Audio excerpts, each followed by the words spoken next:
بسم اللہ الرحمن الرحیم۔ السلام علیکم ورحمۃ اللہ وبرکاتہ۔ انا للہ و انا الیہ راجعون۔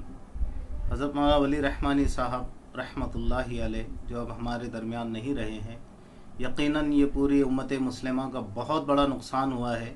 اللہ رب العزت اپنے فضل و کرم سے اس کی تلافی فرمائے۔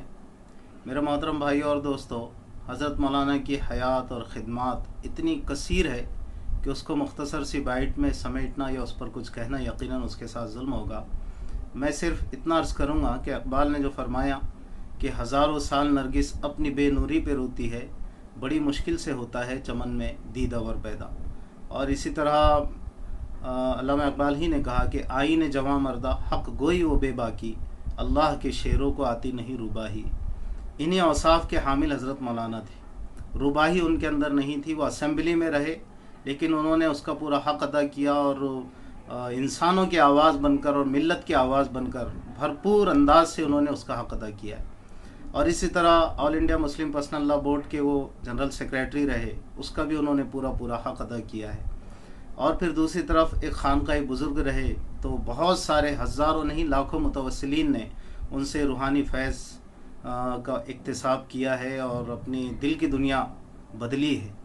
حضرت مولانا کی ان تمام خدمات کو اللہ رب العزت خوب قبول فرمائے۔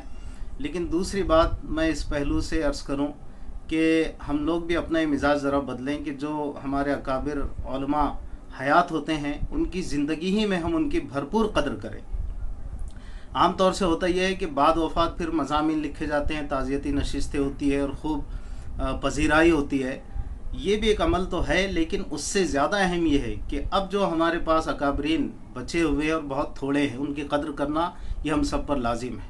ان کی قدر کیجیے، جو دنیا سے چلے گئے ان کے لیے اب دعا اور استغفار کیجیے، اور ان کے درجات کی بلندی کے لیے ہم جو کچھ کر سکتے وہ کیجیے، اور ان کی کتابوں سے استفادہ کیجیے۔ لیکن جو حیات ہیں ان سے بھرپور استفادہ کیجیے اور ان کی بھرپور تکریم کیجیے، عزت کیجیے۔ یہ نہ ہو کہ زندگی میں تو ہم قدر نہیں کر رہے ہوں اور پھر بعد وفات بالکل مضامین بھی چل رہے ہیں اور تعزیتی نشستیں بھی ہو رہی ہیں۔ یہ ایک طرح سے اعتدال سے ہٹ کر بات ہوگی۔ لہٰذا میں سبھی سے درخواست کروں گا کہ کیوں نہ ہم زندگی میں اپنے اکابر علماء کی بھرپور قدر کریں تاکہ ہم زیادہ سے زیادہ ان سے استفادہ کر سکیں۔ آخر میں درخواست ہے آپ تمام ہی سے کہ آپ بھی کچھ نہ کچھ پڑھ کر صدقات و خیرات کی لائن سے حضرت مولانا مرحوم کے لیے دعا فرمائیں۔